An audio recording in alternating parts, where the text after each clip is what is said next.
선교주의를 맞아서 하나님께서 주시는 말씀은 여호수아 17장 14절부터 18절까지 말씀입니다. 제가 이 말씀을 읽어드릴 때 성령님께서 하나님의 음성으로 듣는 은혜가 있기를 소원합니다. 요셉 자손이 여호수아에게 말하여 이르되 여호와께서 지금까지 내게 복을 주심으로 내가 큰 민족이 되었거늘 당신이 나의 기업을 위하여 한 제비 한 분깃으로만 내게 주심은 어찌함이니까 하니 여호수아가 그들에게 이르되 내가 큰 민족이 되므로 에브라임 산지가 내게 너무 좁을진대 브리스 족속과 르바임 족속의 땅 삼림에 올라가서 스스로 개척하라 하시니라. 요셉 자손이 이르되 그 산지는 우리가 넉넉하지도 못하고 골짜기가 땅에 거주하는 모든 가나안 족속에게는 벳스안과 그 마을들여 거주하는 자이든지 이스라엘 골짜기에 거주하는 자이든지 다 철병거가 있나이다 하니 여호수아가 다시 요셉의 족속 곧 에브라임과 므낫세에게 말하여 이르되 너는 큰 민족이요 큰 권능이 있은즉 한 분깃만 가질 것이 아니라 그 산지도 네 것이 되리니 비록 살림이라도 네가 개척하라. 그 끝까지 내 것이 되리라.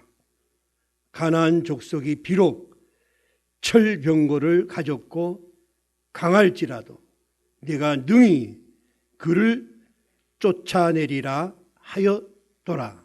아멘.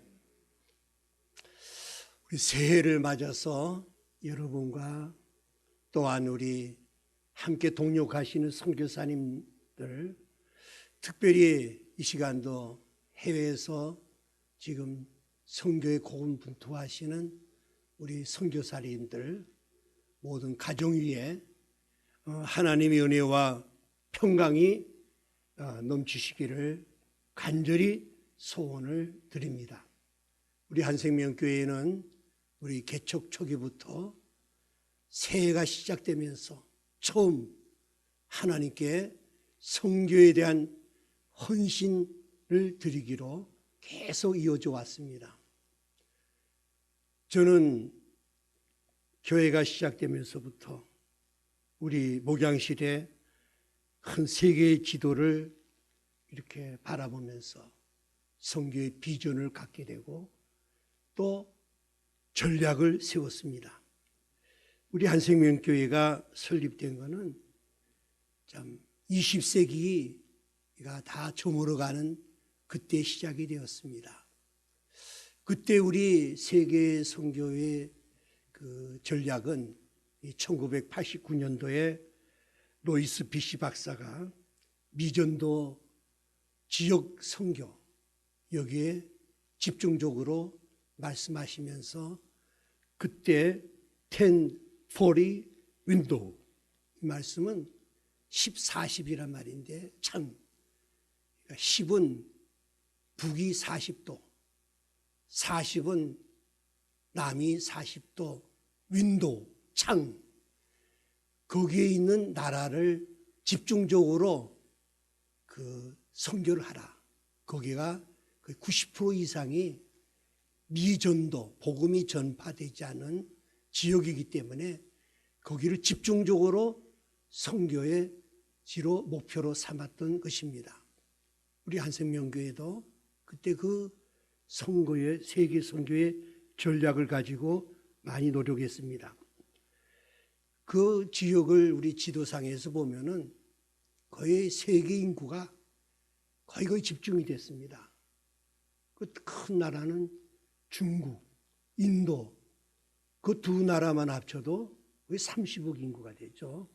거기에 인도, 차이나, 반도, 즉 주로 아시아 쪽이 있죠. 세계 인구가 가장 많이 밀집되어 있고 또 세계의 모든 종교가 거기다 집중되어 있습니다. 마호메트교, 또 힌두교, 불교, 일반 토속 종교 많이 집중되어 있고 또 특이한 것은 그 지역의 모든 나라 사람들이 아주 가난하고 또 배우지 못하고 문명적으로는 가장 뒤떨어진 나라입니다. 또 우리 눈을 들어서 이 서구나 기독교 국가를 이렇게 그 나라들을 볼펴면은 다 잘 살고 문명이 발달되고 많이 배운 나라입니다. 왜 이런 차이가 났을까 한번 생각해 보면은 우리가 그들이 믿는 종교, 주로 그 안에 있는 마호메트교, 이슬람교는 숙명론을 이야기하죠. 그래서 알라 신이 태어날 때부터 이렇게 정해졌으니까 그대로 살아라 그런 것이죠. 그래서 그들은 뭐 돼지우리에 살면서도 인샬라, 이건 알라 신의 뜻이니까 우리가 저 돼지우리같이 냄새 맡고 살아도 이건 신의 뜻이야. 그래서 체념하고 삽니다. 이런 거는 이 불교에도 그렇고 힌두교에도 있고 그런 많은 사상이 있기 때문에 이렇게 살다 보니까 그들이 가난하게 살게 되고 또 진치 주기도 못하고 체념해 살고 아주 빈약한 국가로 살게 되는 것입니다. 우리 기독교는 복음이 들어가면은 누룩과 같죠. 부글부글하죠. 가만히 있지 못하죠. 어떤 역경이 와도 이게 하나님이 주신 것이구나. 우리가 믿음으로 우리가 열심히 힘쓰고 노력하면은 그걸 극복할 수 있다는 빌립보서 4장 13절 말씀 같이 내게 능력 주시는 자 안에서 내가 모든 걸 할 수 있다. 이와 같은 긍정적인 믿음, 진취적이고 역동적인 이런 행동이 우리가 영혼 구원을 통해서 하나님의 백성이 되는 그런 복도 누리지만은 너희들이 이 땅에서도 하나님이 주신 복을 다 누리라는 것이 바로 우리 기독교입니다.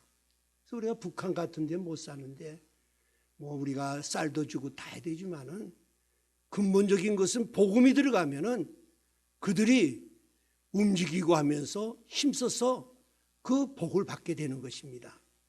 그래서 기독교는 역동적이죠. 하나님이 형상대로 우리 인간을 지으시고 복을 주신다고 그랬는데 창세기 1장 28절에 보면 그 복이 무엇이냐? 생육하고 번성해라. 땅에 충만하고 땅을 정복해라. 또 바다에 있는 물고기나 하늘에 있는 새나 이 땅에 있는 모든 생물들을 너희가 다스리라. 하나님 무궁무진한 지하자원과 아름다운 모든 것을 다 주셨는데 너희들이 결혼을 해가지고 자식들도 많이 낳아서 이거를 이 자손들로 하여금 정복하고 누리라 하는 것이 바로 기독교의 복의 진리가 되는 것입니다. 그럼 오늘 우리 선교주의를 맞이해서 왜 많은 교회들이 선교에 대해서 관심이 없고 잘 행하지 못하는가 하는 것은 성경이 말씀하시는 선교가 무엇인가를 잘 모르기 때문에 그렇습니다. 그래서 내 백성이 지식이 없어 망하는도다. 우리 선교는 무엇인가를 성경에서 무엇이라고 말씀하시는가를 확실히 그것을 깨달으면은 어느 교회나 누구나 우리 선교에 열정이 일어나고 선교에 또한 이 많은 사람들이 선교에 열정적으로 가담할 줄로 믿습니다. 한마디로 이 성경은 선교책입니다. 구원을 이루는 책이라고 그랬습니다. 우리 구약이 시작이 되면서 하나님께서 처음 선교 시작은 창세기 12장 1절에 나오는 아브라함을 택하셔서 아브라함을 부르십니다. 너는 고향 친척 아버지 집을 떠나라. 내가 너에게 보여줄 땅으로 가라. 이것이 성교의 타락한 인간을 구원하는 하나님의 첫 번째 구원의 계획인 것입니다. 그래서 하나님은 아브라함이라는 한 사람을 부를 뿐 아니라 이어서 이스라엘 백성을 택하십니다. 이스라엘 백성을 택하셔서 이 사명을 주셨습니다. 그 출애굽기에 보면은 엑소더스, 이스라엘 백성을 택하셔서 유월절 어린 양의 피를 통해서 그걸 구원에 이르는 것. 이거는 장차 오실 예수 그리스도의 십자가를 통해서 이스라엘 백성을 하나님의 자녀로 삼으신 다음에 하나님이 약속한 땅, 아브라함이 약속한 땅, 가나안 땅으로 너희들이 가라. 이것이 이스라엘 백성 또한 선교의 시작이 되는 것입니다. 그래서 이스라엘 백성이 모세를 통해서 출애굽을 해가지고 요단강까지 가서 요단강에서 다시 여호수아에게 바톤이 넘어갑니다. 오늘 우리 여호수아서를 읽었지만은 여호수아가 이 백성을 이끌고 요단강을 건너가니까 그냥 평탄한 것이 있었던 것이 아니죠. 거기는 여리고성이 있었고 아이성이 있었고 계속해서 점령해 갑니다. 그 외 여러 도시 국가들을 계속해서 점령해 나갑니다. 그 7년 동안을 하나님은 이 전쟁을 통해서 이스라엘 백성에게 많은 용기와 체험을 강하게 만듭니다. 또 그때마다 하나님 이스라엘 백성과 함께 하시면서 승리하는 것을 체험하게 됩니다. 그 여호수아에 보면은 그래서 이 땅을 정복해 가면서 오늘 말씀은 이스라엘 백성들에게 이제 약속된 땅을 분배하는 내용이 나옵니다. 약속된 땅을 분배하는데 정복된 땅을 주는 것이 아니라 아직도 정복되지 않은 그 땅을 이스라엘 백성에게 분배하게 됩니다. 그래서 너희들이 정복해라. 정복하면 그 땅이 너희 것이 될 것이다 하는 것이 오늘 여호수아에 나오는 첫 번째 메시지가 됩니다. 그러면 하나님께서 우리가 이 여호수아를 읽으면서 이거는 우리에게 주시는, 우리 신약에 사는 우리들에게 주시는 메시지가 무엇인가, 이거를 먼저 깨달아야 되겠습니다. 하나님께서는 이스라엘 백성을 통해서 이 구원의 계획을 세우셔서 이 사명을 감당키로 했지만은 사실 이스라엘 백성이 이 사명을 잘 감당하지 못하게 됩니다. 저는 제가 좋아하는 구절이 로마서 11장 21절 말씀인데, 하나님이 이스라엘에 대하여 이르되 순종하지 아니하고 거슬려 말하는 백성에게 내가 종일 내 손을 벌렸노라. 이 말은 순종하지 않는다는 거죠. 너희들이 이 땅 끝까지 복음 전파하는 이 사명을 감당하라고 했는데 순종하지 않으니까 하나님이 손을 벌려가지고 제발 이 사명을 감당하라. 하나님이 손을 벌렸다는 거죠. 그 정도로 간곡히 부탁했지만은 이스라엘 백성이 이 사명을 감당하지 못하게 되죠. 그래서 신약은 드디어 이 사역을, 선교의 사명을 감당하기 위해서 하늘나라에서 예수 그리스도께서 이 선교를 위해서 파송받으셔서 오신 사건이 신약입니다. 예수님이 이 땅에 오신 것은 바로 유월절 어린 양이 되어서 십자가에 죽으셔서 우리 모든 죄를 사하여 주심을 통해서 이를 믿는 자마다 하나님의 자녀가 되고, 또 예수님이 마지막에 십자가에 죽으시고 부활하신 다음에 승천하시기 전에 하신 말씀이 무엇입니까? 바로 예수님은 십자가에 죽으시고 나서 우리에게 귀한 그 선물을 주셨는데, 교회를 주셨고, 마지막 하신 말씀이 오직 성령이 너희에게 임하시면 너희가 권능을 받고 예루살렘과 온 유대와 땅끝까지 이르러 증인이 되리라. 이것이 마지막 말씀하셨는데, 이 말씀은 너희 교회들이 이 사명을 감당하라는 것입니다. 그 여호수아는 바로 이 가나안 땅을 점령해 나가는 전투하는 이 내용은 바로 우리 하나님의 교회, 교회는 무엇입니까? 제가 늘 말씀드리지만은 에클레시아, 하나님이 일렉션 선택하고 콜링 또 부르셔서 부르신 뿐만 아니라 커미션, 사명을 감당하는 것이 교회의 사명인 것입니다. 그러면 여호수아는 바로 우리 사도행전과 같습니다. 땅끝까지 너희들이 정말 점령해 나가라. 이스라엘 백성이 가나안 땅을 점령해 나가듯이 너희들도 이 땅끝까지 이르러 점령이 되는 이 교회가 이 사명을 감당하라고 하는 것이 예수님이 마지막 주신 말씀이요 성교 명령이 되는 것입니다. 교회는 예수 그리스도를 믿는 사람들의 모임, 우리 공동체가 이 생명체가 교회이지만은 또 한편으로는 예수 그리스도를 믿는 우리 하나님의 자녀가 또한 교회가 되는 것입니다. 그럼 우리 이 시대는 우리 교회를 향해서 또 우리 성도들의 사명을 말씀하시는 건데 땅끝까지 복음을 전파해라.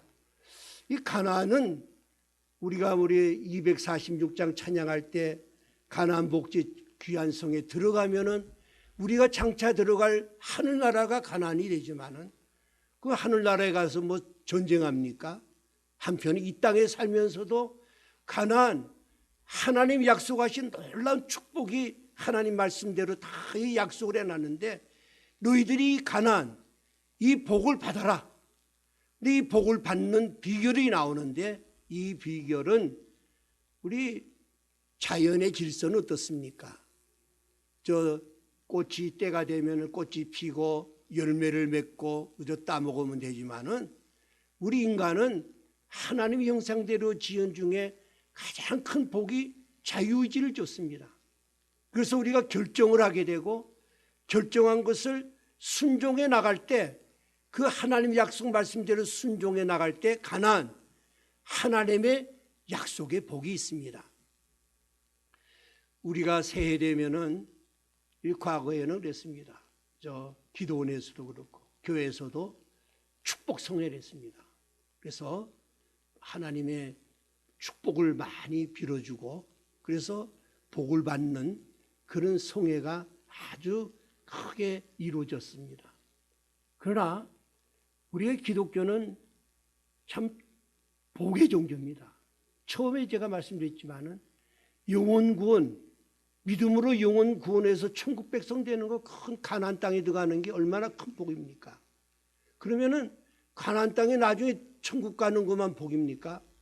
이 땅에 살면서도 예수님께서 말씀했죠. 내 양으로 온 것은 그저 생명을 얻고 영원한 생명을 얻는 것뿐만 아니라 더 풍성하게 이 땅에서도 풍성하게 사는 이 복을 주려고 예수님이 오셨기 때문에 우리가 장차갈 가나안 천국의 복도 있지만은 이 땅에도 복을 받아야 됩니다.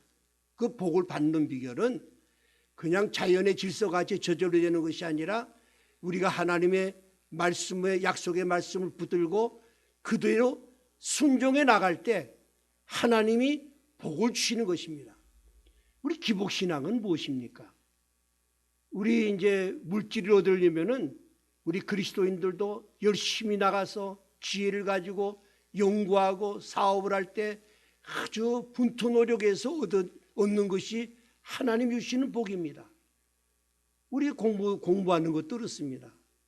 저희 교회는 사실은 뭐 수능 시험 칠 때 그 특별한 기도회를 잘 안 합니다.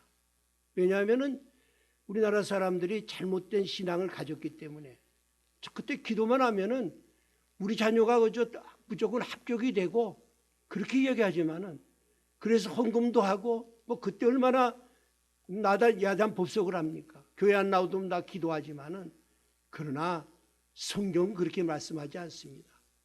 열심히 땀 흘려 노력하고 책상에 오래 앉아 있고 수고할 때 하나님이 또 지혜를 주시고 공부를 잘하게 되는 거죠. 그래서 기복신앙은 무엇입니까? 기복신앙이라는 것은 노력하지 않고 그저 하나님께 헌금만 드리면은 복이 오는 줄 알고 또 장사도 뭐 잘 되는 줄 알고 뭐 특별하게 하는 은혜를 주시지만은 그것이 기복신앙입니다. 그럼 우리는 강하게 키워야 됩니다.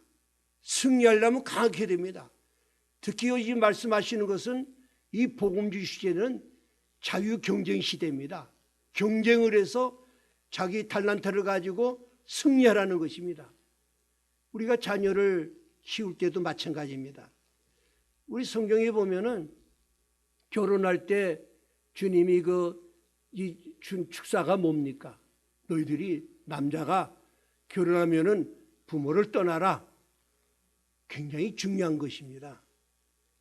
우리 말씀은 우리 서구 기독교 문화 속의 모든 나라들은 아이들이 장성해서 성년이 되면은 재벌의 아들이나 가난한 사람이 아니나 다 떠납니다. 자립정신을 키웁니다. 우리나라는 좀 잘못된 게 있어. 애들을 어려서부터 그냥 클 때까지도 안고 키우려고 그래요. 서양 문화나 그렇습니다. 애들이 조금만 커도 다 각자 방을 주고 자립정신을 키우고 스스로 키워 들어갑니다. 우리 미국 사람들 보면은 자녀들이요, 엄마한테 돈 달라고 할 때 돈 줘 그러게 안 해요. 빌려주세요 그래요. 빌려주세요. 어떻게 생각하면 이게 좀 냉혹한 것이 아닌가 하지만은 사실은 성경적입니다. 그래서 이 하나님이 오늘 보세요. 이 땅을 줄 때 완전히 정복된 걸 주지 않고 너희들이 이 정복해서 네 것으로 삼아라. 이 말은 우리가 저는 빵을 좋아해요. 빵을 그냥 주는 게 아니라는 거죠. 너희들이 그 밀을 심어가지고 그걸 잘 자라게 해서 추수해서 그걸 빻아가지고 밀가루를 만들어가지고 반죽을 하고 또 이스트를 넣고 맛있게 빵을 만들어 먹어라. 오늘 주시는 말씀이 이 말씀입니다. 우리 자녀들에게도 우리가 왜 이 나라가 이 모양입니까? 왜 많은 사람들이 부동산 문제고 왜 그렇습니까? 자꾸 자녀들에게 많은 걸 주려고 하니까 끝이 없죠. 끝이 없으니까 계속해서 이런 공부 대학 입시 문제는 해결이 안 됩니다. 이 서구사의 기독교 문화는 그렇지 않죠. 아무리 재벌이 해도 거의 상속세가 90%죠. 다 교회에 기증하고 갑니다. 그때는 다 새로 출발하게 돼 있어요.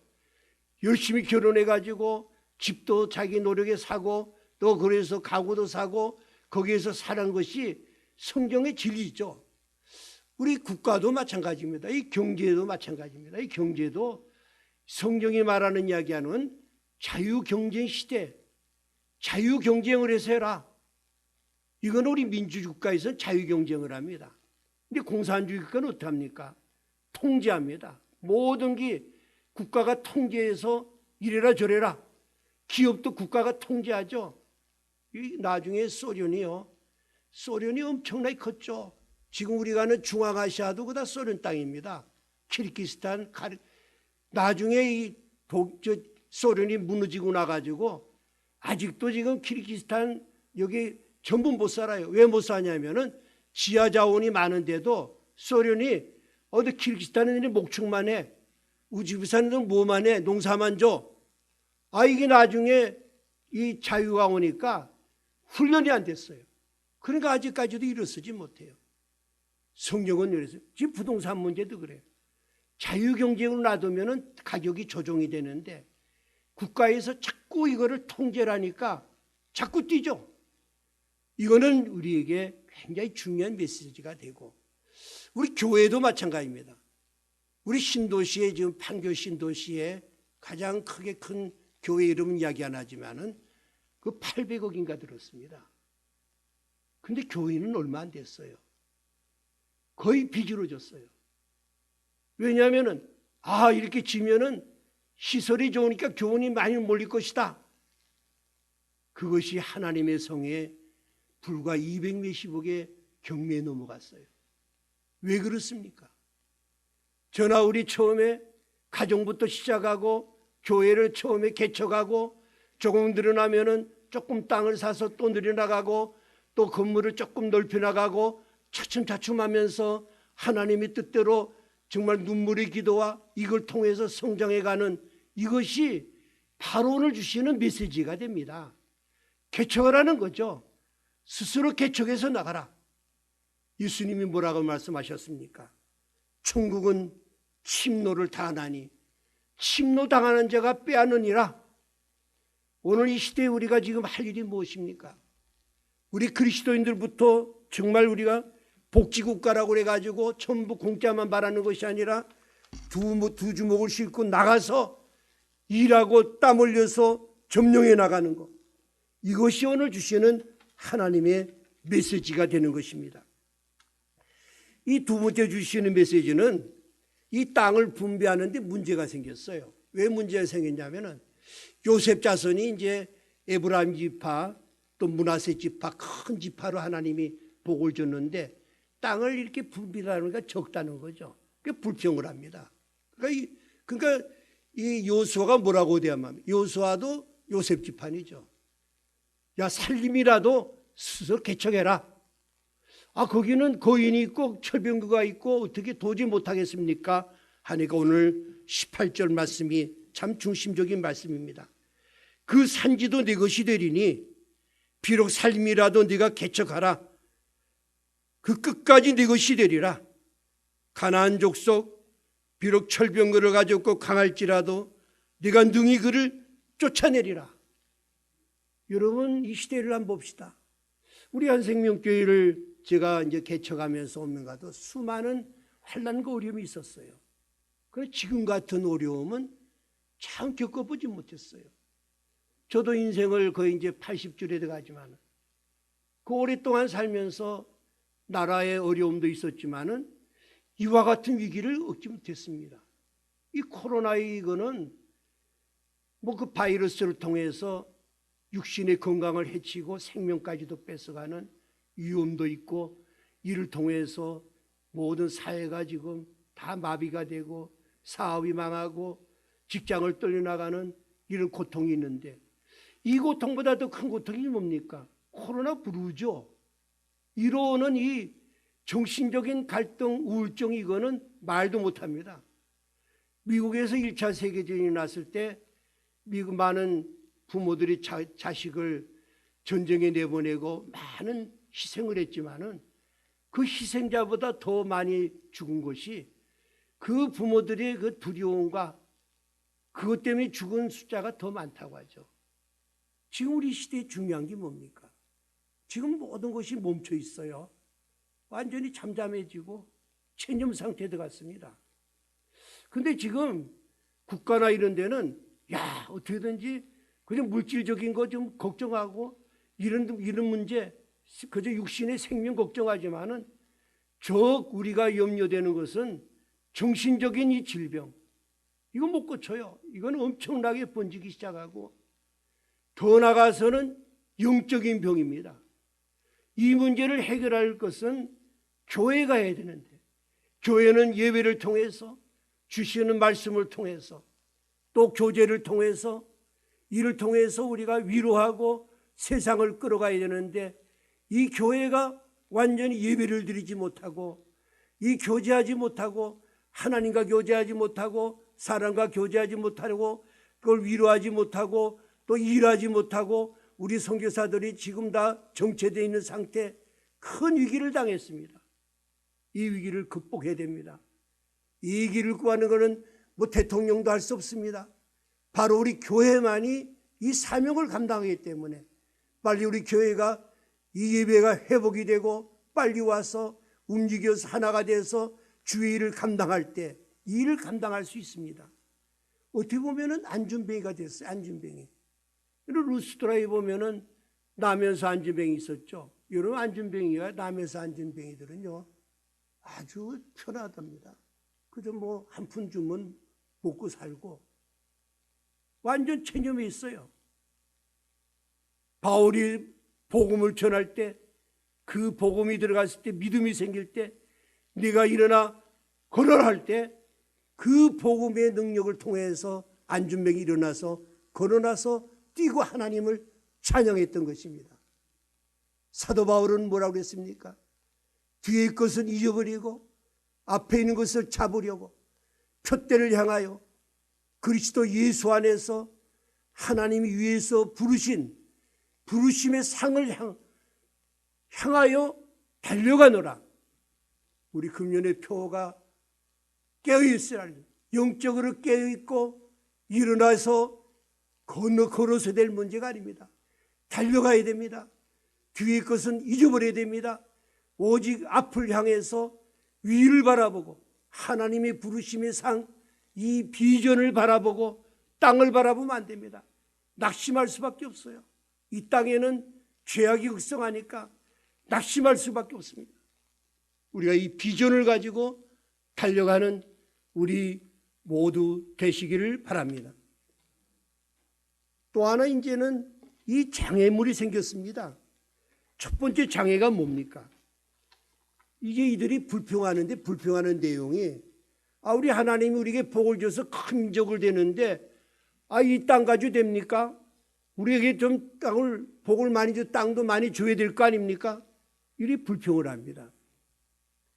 사랑하는 여러분, 여기에 주시는 영적인 메시지가 무엇입니까? 한국교회가 지금 세계 역사상에 없는 1040 윈도우라는 불과 2~3%의 기독교인 가운데 많을 때 25%까지 많은 그리스도인이 생기고 세계 선교사를 세계 두 번째로 파송하는 이런 나라가 되었고 경제부국이 되었고 매일 자랑했습니다. 목사님도 설교할 때마다 우리나라 이렇게 성장하고 교회가 커가 있지만은 왜 우리에게 이런 큰 부흥을 줬고 주었습니까? 이거는 우리가 누리라는 것이 아닙니다. 잘못하면 교만해집니다. 이 사명을 가지고 너희들이 일을 해라. 사명을 감당하라고 줬는데 우리나라에 잘못된 것이 있습니다. 우리 안에서도 보면은 어느 교회 다닙니까? 나는 어느 교회 다닙니다. 이야기할 때 보면 나는 큰 교회 다니는 것을 굉장히 자랑으로 생각하고 어떻게 보면 교만해까지 해요. 그 작은 교회 다니는 사람은 좀 잘못된 걸로 생각하고 이건 잘못된 것입니다. 우리가 큰 교회 하나님 요셉 지파가 주신 것은 그만큼 너희들이 5달란트 받았으면은 더 큰일 해라. 우리가 이가 크게 되고 부흥되는 것은 수직적이 아닙니다. 수직적으로 가면은 자꾸 교만해져요. 수평적으로 봐야 됩니다. 나는 지금까지 내가 지금 집사로서는 여기까지 봤지만은 장로가 되니까 더 어려운 것이 없는가? 내가 더 도울 것이 없는가? 교회도 더 크면은 좀 더 우리가 더 크게 일할 것이 더 어디 있는가? 어디까지 더 선교해야 되는가? 이거를 주려고 했는데 요셉 지파들은 불평을 했어요. 좀 넓고 좀 광활하고 좀 평야 좀 주세요. 오늘 하나님은 바로 오늘 여호수아를 통해 말씀하십니다. 스스로 개척해라. 삼림이라도 개척해라. 이것이 하나님의 말씀인 것입니다. 그러면 삼림, 개척이라는 말이 뭡니까? 원어로는 나무를 벤다. 막 산에 가서 나무를 베고 그걸 개가지고 올라가려고 하면은 얼마나 힘이 듭니까? 그럼 무슨 힘으로 합니까? 이거는 육체의 힘, 우리의 인간의 힘으로 할 수 없음을 말씀하고 있습니다. 내가 산을 향하여 눈을 들리라. 나의 도움이 어디서 올꼬? 나의 도움은 천지를 지으신 여호와께서로다. 많은 사람들이 산을 보면서 아름답다. 어떨 때는 너무나 무섭고 웅장할 때는 산신령이 있다 그래요. 거기 가서 또 야호 메아리도 칩니다. 우리 그리스도인들이 산을 볼 때 무엇을 생각합니까? 저 산을 지으신 분이 어떤 분인가? 바로 하나님이시다. 그분은 산만 지으셨는가? 저 모든 것을 운용하시는 섭리하신 하나님이시다. 그 하나님이 누구인가? 바로 나의 하나님이시다. 그분이 나와 함께 하신다. 이 믿음이 바로 산을 옮길 수 있는 믿음이 되는 것입니다. 우리 예수님이 말씀하셨습니다. 믿음이 겨자씨 하나만 작은 것이 있어라도 이 산을 명해서 여기서 저리로 가라. 바다로 던지라. 그러면은 던져진다고 그랬습니다. 너희가 능히 할 수 있다. 여러분, 겨자씨만한 믿음, 순수한 믿음입니다. 간단합니다. 이 믿음이 뭡니까? 하나님은 보이지 않으신데 뭘 믿으라는 겁니까? 창조주 하나님을 무엇을 믿으라는 겁니까? 믿음은 들음에서 나며 들음은 그리스도의 말씀으로 말미암니라. 이 성경 전체는 약속입니다. 하나님과 우리 계약입니다. 일방적인 특수 계약을 했습니다. 이렇게 해라. 이렇게 하면 내가 주겠다. 하나님의 약속을 믿는 것이 믿음입니다. 이 산지가 내 것이 된다. 저 끝까지 내 것이 된다. 이 말씀을 믿으라는 것이죠. 이 말씀을 믿는 믿음을 가지면은 이 겨자씨 하나만큼 작은 믿음. 제가 전번 우리 교회 설립기 주일에는 겨자씨 비전을 이야기했습니다. 예수님이 겨자씨 하나를 들고 참새들이 모여서 노래하는 울음소리를 들었습니다. 이 믿음이 필요합니다. 우리는 지금 산에 올라가지 못하고 있지만은 산을 주신다고 약속하기 때문에 올라가서 만천하를 바라보는 그런 믿음, 이 믿음이 필요한 것입니다. 사랑하는 여러분, 우리는 이 믿음만 가지면 안 됩니다. 즉시 행동해야 됩니다. 사도 바울은 고린도후서 5장 7절 이렇게 말씀했습니다. 이는 우리가 믿음으로 행하고 보는 것으로 행하지 아니한다. 움직여야 됩니다. 제가 늘 이해하죠. 우리 자동문 있죠. 오토도어. 옛날에는 그 고리도 없었어요. 누르면 했지만 그 앞에 가면은 쫙 열립니다. 꽉 우리가 장에 가서 못 갈 것 같아도 말을 내디딜 때 비록 살림이라도 네가 스스로 개척하라. 그 끝까지 내 것이 되리라. 두 번째 주시는 장애가 뭡니까? 산악지대만 있었던 것이 아닙니다. 철병거를 가진 거인족들이 도사리고 있었습니다. 이스라엘이 여기 두려워했습니다. 이 거인족이 지금만 있었던 것이 아닙니다. 40년 전에 이스라엘 백성이 가나안 땅을 점령하고 입구에서 바로 정탐꾼을 보냈을 때 12 탐정꾼 중에 10탐정꾼이 이 거인족들을 보고 두려워해가지고 애굽으로 돌아가자고 막 울고 난리치니까 이스라엘 온 백성들이 다스교를 중요하는지 그 소리를 듣고 울고불고 하다가 전부 40년 동안 가나안 땅을 방황하다가 그때 성인들은 다 죽고 말았습니다. 그 거인들이 지금 앞에 있는 것입니다. 얼마나 두렵겠습니까? 요셉 자손들은 그들을 두려워했습니다. 이 두려워할 때 오늘 여호수아가 하신 말씀이 무엇입니까? 하신 말씀은 가나안 족속이 비록 철병거를 가졌고 강할지라도 내가 능히 그를 쫓아내리라. 똑같은 말씀이었습니다. 네가 지금 겁내지 마라. 내가 쫓아내겠다는 것이죠. 오늘 요한일서 5장 4절에 사도 요한이 이렇게 말씀합니다. 하나님께로 난 자마다 세상을 이기느니라. 세상을 이기는 승리는 이것이니 우리의 믿음이라는 것입니다. 하나님 약속하신 말씀인 것입니다. 요한일서 4장 4절에 너희 안에 계시니가 세상에 있는 자보다 크니라 그랬습니다. 여러분, 이 탐정할 때요, 이 여호수아 갈렙이 딱 두 사람이 지금 여기 나오지 않습니까? 여호수아 갈렙 두 사람은 똑같이 봤어요. 똑같이 봤는데 열탐정꾼은 그 환경, 거인, 그 다음에 산지, 그 다음에 산성, 성이 컸죠. 거인족. 이거를 보니까 이것만 바라보고 하나님을 나중에 바라보니까 이거는 막 커 보여요. 또 자기 자신을 바라보니까 이건 뭐야? 우리 유목민족이야. 작아 보니까 점점점 위축이 되고 하나님은 점점 작아 보이고 이런 환경이나 자기 자신이 커 보이니까 두려움이 있었죠. 그러니까 우리는 못 들어갑니다. 못 들어갔어요. 여호수아 갈렙은 무엇을 봤습니까? 거인이나 똑같이 봤죠. 그 강한 성도 봤죠. 다 환경도 봤지만은 그것보다도 여호수아 갈렙은 하나님을 바라봤죠. 하나님을 바라봤다는 건 뭡니까? 하나님 약속의 말씀, 아브라함부터 이삭으로부터 이스라엘 모든 백성들에게 계속 이어주신 하나님 말씀은 가나안 땅은 너희 땅이 될 것이다. 산지도 끝까지 내 것이 된다. 그 거인들 다 내쫓는다. 이 말씀을 믿었기 때문에 바로 여호와사가 입은 승리했던 것입니다. 이 말씀 통해서 깨달을 게 무엇입니까? 민주주의는 다수결을 존중하죠.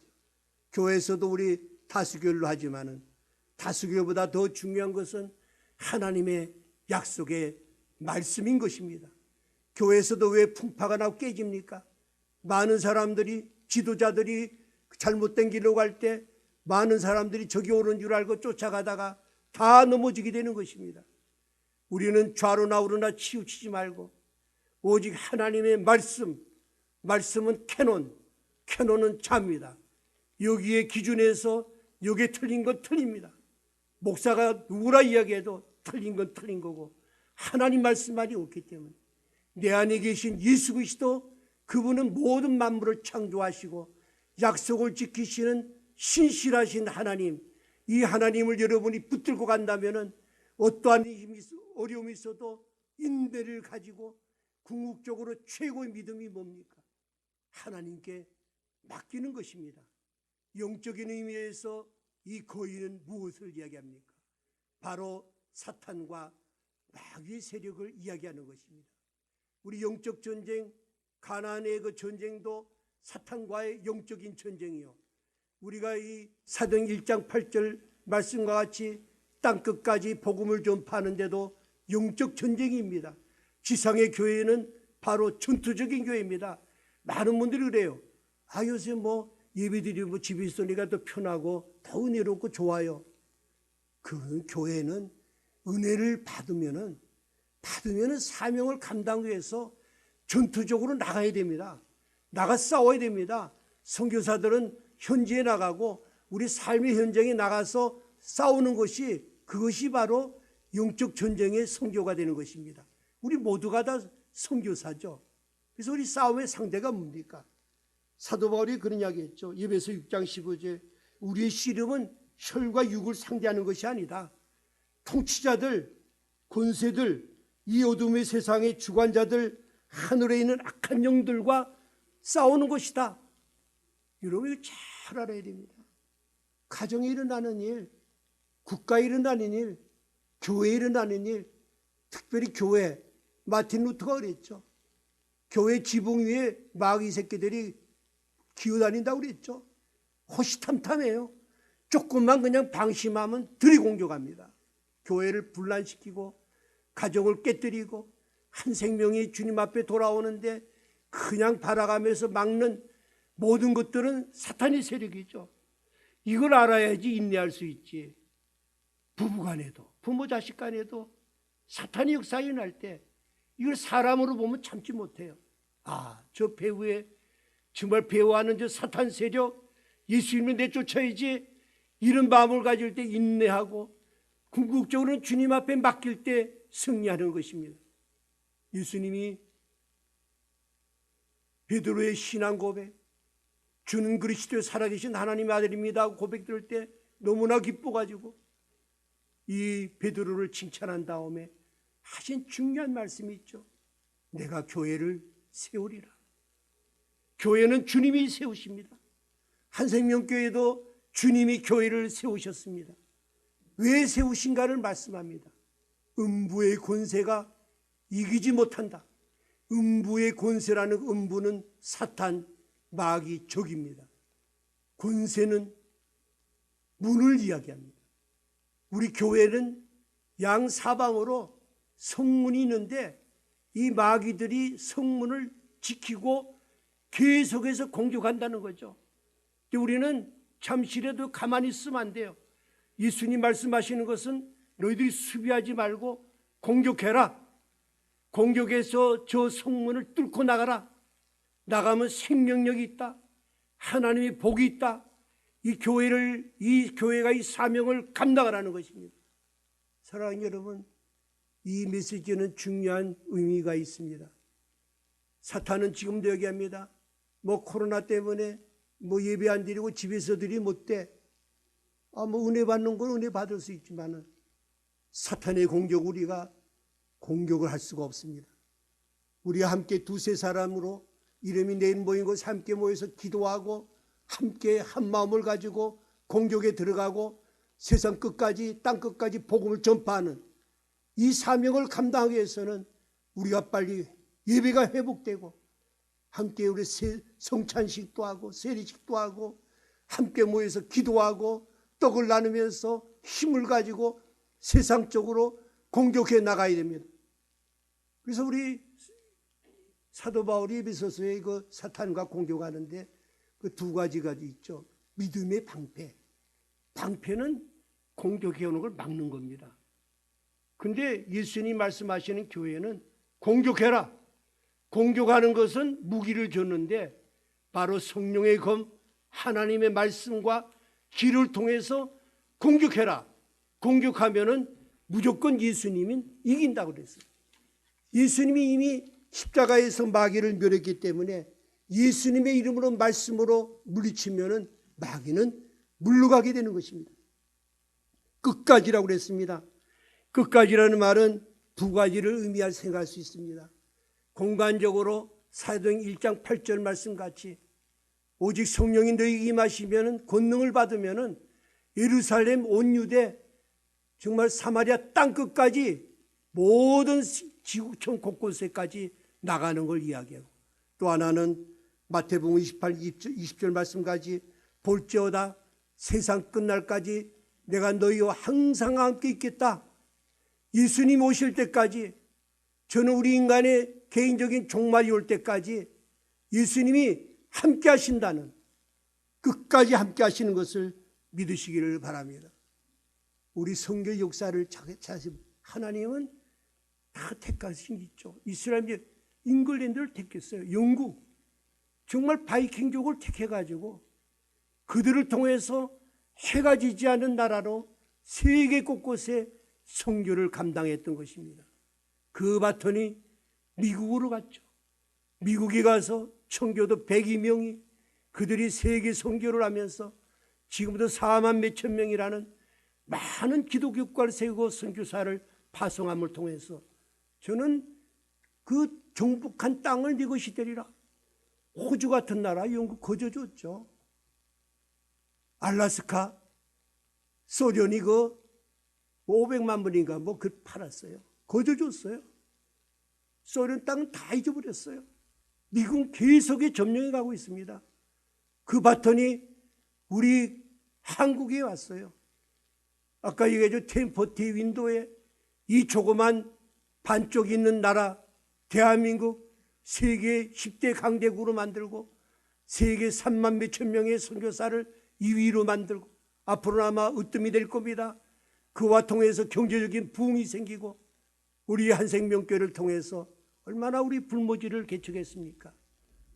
이거 영상 예배니까 다 말씀 못 드리지만 가장 어려운 지고 지금 사탄이 도사리고 있는 어려운 지고 공산권, 이슬람권 나라, 러시아, 중국 그 황무지 중국 땅에 생각해 보시면 30만 평 공동묘지에 다 버려진 땅에 거기에 학교를 세우고 거기에 복음의 빛을 발하는 그 사역 아프리카 모든 곳에 우리 한생명교회가 처음부터 동참했다는 것은 하나님의 은혜요 복인 줄로 믿습니다.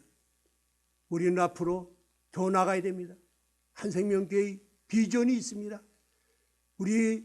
저는 이제 원로 목사로서 이제는 일선에서 물러섰습니다. 우리 여호수아와 같은 성성 목사님이 바톤을 이어받으면서 21세기가 열렸습니다. 21세기 와서 루이스 BC 박사는 새로운 비전을 줬습니다. For 14 윈도입니다. For 14 윈도는 뭡니까? For 나이가 4살부터 14 청소년 14세기까지 그 창을 향해서 달려라는 것입니다. 사랑하는 여러분, 바로 예수님이 이 땅에 오신 것은 문화 선교를 위해 오셨습니다. 하늘나라의 문화를 입고 이 땅에 이스라엘 민족을 통해서 이 옷을 입고 오셨지만 이 땅에 오신 것은 하늘나라의 문화를 전해주는 것이 바로 선교인 것입니다. 컬처럴 아이덴티피케이션입니다. 문화적인 일치를 위해서 오셨습니다. 이것은 곧 창세기 1장 28절에 말씀하신 정말 너희들이 많은 자손을 낳고 그 다음에 땅을 정복하고 다스리라는 이게 문화명령인 것입니다. 이건 무엇을 얘기합니까? 바로 4세부터 어려서부터 정말 이 신앙교육을 시켜서 14세 청소년 이르기까지 집중적으로 여기에 우리가 신앙교육을 시켜서 이들을 통해서 세상의 문화를 속으로 그리스도의 문화를 가지고 이들이 나가서 어떤 이는 과학자로, 어떤 이는 피아니스트로, 어떤 이는 그림으로, 어떤 이는 의사로 모든 것을 열심히 우리가 터득해서 그리스도의 문화를 통해서 곳곳에 들어가는 모든 선교사의 사역, 이것이 우리 21세기의 우리 한생명교회 비전이 되기를 원합니다. 우리 어린이부, 청소년부 우리가 비록 겪지만은 제가 늘 즐겨 말씀하신 리빙스톤은 있습니다. 스코틀랜드 어느 낙교회 예배 시간에 아프리카 선교를 위해서 우리가 누구 나가든지 누구를 보내든지 누구를 간 사람을 돕든지 합시다 하고 성경검을 할 때 저 뒤에 헌금 위에 올라가 있는 소년을 보고 많은 사람들이 꾸짖을 때 그 소년은 눈을 껌뻑거리면서 목사님, 제가 바칠 돈이 없습니다. 그렇지만 저는 내 자신을 아프리카를 위해서 몽땅 바치겠습니다. 눈물을 흘리는 그 소년에게 목사님이 네 이름이 무엇이냐? 리빙스톤입니다. 몇 살이냐? 12살입니다. 그는 바로 거문들에게 아프리카의 아버지가 되었고 그가 죽어서 그 고국에 들어와서 영국의 웨스트민스터 교회 가면 그 시체가 안장이 되었죠. 마지막 유언의 말씀이 뭡니까? 나의 예수님, 나의 왕, 나의 생명, 나의 전체시여, 나는 다시 한번 내 생애를 당신께 드리나이다. 그는 12살 때 하나님께 헌신했습니다. 우리 모든 선교사님들, 우리나라에 들어온 모든 선교사님들, 언더우드 아펜셀 목사님, 모든 분들 다 20대 말 30대 초 그 젊은이들이 그들이 이 나라를 변화시켰던 것입니다. 사랑하는 여러분, 말씀을 맺겠습니다. 내 스스로 개척을 하고 있습니다. 우리 앞에 산지가 있고 거인족과 같은 철병거를 가진 골목골목마다 우리 개인, 가정, 교회, 이 나라에게 도살이고 우리를 공격하려고 하고 있습니다. 그러나 우리는 하나님의 약속의 말씀, 바로 그 끝까지 내 것이 된다. 그 철병 건인이라도 네가 쫓아낸다. 이 말씀만을, 약속의 말씀만을 꼭 붙잡고 우리가 힘차게 땅끝까지 전진하여서 다시 한번 일어서서 나가는 여러분 되시기를 바랍니다. 마지막으로 저는 이런 생각을 했습니다. 이 산지를 달라는, 이거는 칼렙의 절기이기도 합니다. 칼렙이 85세가 됐습니다. 그가 은퇴할 나이죠. 칼렙이 훌륭한 점은 그때나 지금이나 건강이 똑같다고 그랬습니다. 나이가 85세인데 이제 45년째하고 지금하고 조금 더 건강에 이상 없다. 전투에 나가 싸울 수 있다고 그랬습니다. 신앙이 변함이 없었습니다. 그때 약속하신 약속의 말씀을 지금도 붙들고 하나님 약속하신 이 산지를 내게 주세요. 그 성이 아무리 크고 안악자손이 있어도 두렵지 않습니다. 나는 나가겠습니다. 이유는 바로 우리 이 시대는 참 노인의 시대가 되었습니다. 우리 선교사님들과 저도 젊었을 때 시작했지만 다 이제는 나이가 들었습니다. 그러나 오늘 모세도 80세에 하나님의 소명을 받았고 120세에 죽을 때 눈이 흐리지 않고 쇠약함이 없었다고 그랬습니다. 저도 하나님이 은혜를 주셨어요. 힘이 있어요. 정신도 말똥해요. 우리 성도 다 그래요. 또 우리 연만하신 모든 분들도 우리 교회 다 건강해요. 우리 여기서 그만두지 하지 말아요. 사도 바울이 뭐라 했습니까? 우리의 육체는 날로 낡아지지만은 내 심령은 새로워진다. 우리의 육체가 낡아진다고 해서 우리의 심령, 영이 약해지는 것이 아닙니다. 더 새로워집니다. 오늘 우리 이원정 선교사님, 우리가 80이죠. 이제 금년 80일 겁니다. 모세의 나이입니다. 그동안의 건강을 회복하셔서 이제 17일 날 다시 선교지 키리스탄으로 떠난다고 해서 오늘 동참했습니다. 우리가 이런 모습이 되기를 원합니다. 저나 여러분이나 우리 젊은이로부터 모든 한생명 가족들이 다시 한번 코로나 여기서 주저하느냐, 아니면 여기서 나가서 승리하느냐, 변곡점에 있습니다. 오늘 새해를 맞아 다시 한번 주먹을 불끈 쥐고 내 스스로 개척하라. 그 산지 끝까지 네 것이 되고, 비록 철병거가 있고 거인이 있더라도 분명히 네가 쫓는다. 약속의 말씀 붙들고 힘차게 전진하는 한생명 가족, 선교사님 가정 되시기를 예수님 이름으로 간절히 축원을 드립니다.